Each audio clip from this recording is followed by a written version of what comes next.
Bird ફ્લૂની દહેશત વચ્ચે તાપી જિલ્લામાં છેલ્લા થોડા દિવસોથી મરઘા અને કાગડાઓના મોતના સમાચાર સામે આખા પંથકમાં ફફડાટ ફેલાયો છે।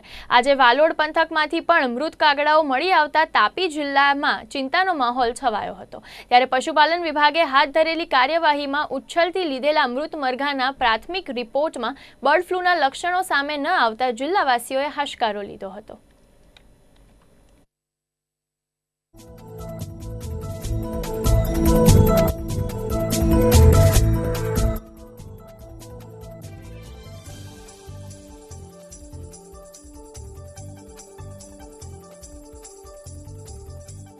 ગઈકાલે ઉચ્છલ અને તાપી જિલ્લામાં જે બર્ડ ફ્લૂનું દહેશતના વાતાવરણ હતું એ સંદર્ભે અમે ઉચ્છલના અને તાપી જિલ્લાના તમામ કોમર્શિયલ પોલ્ટ્રી ફાર્મોની મુલાકાત લીધી છે અને ઉચ્છલમાં બેકયાર્ડ કરતાં મરઘા પાલકો કે જે પક્ષીઓ પાળે છે એ લોકોની મુલાકાત લેવામાં આવી, પણ કોઈ પણ જાતનું કોમર્શિયલ પોલ્ટ્રી ફાર્મમાં મરણ જોવા મળેલ નથી સમગ્ર જિલ્લામાં।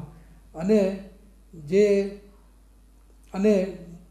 બેકયાર્ડ પોલ્ટ્રી ફાર્મમાંથી સેમ્પલો લેવામાં આવેલ છે અને સેમ્પલ લઈને લેબોરેટરી મોકલવામાં કોઈ પણ જાતનું બર્ડ ફ્લૂના ચિહ્નો જોવામાં મળેલ નથી।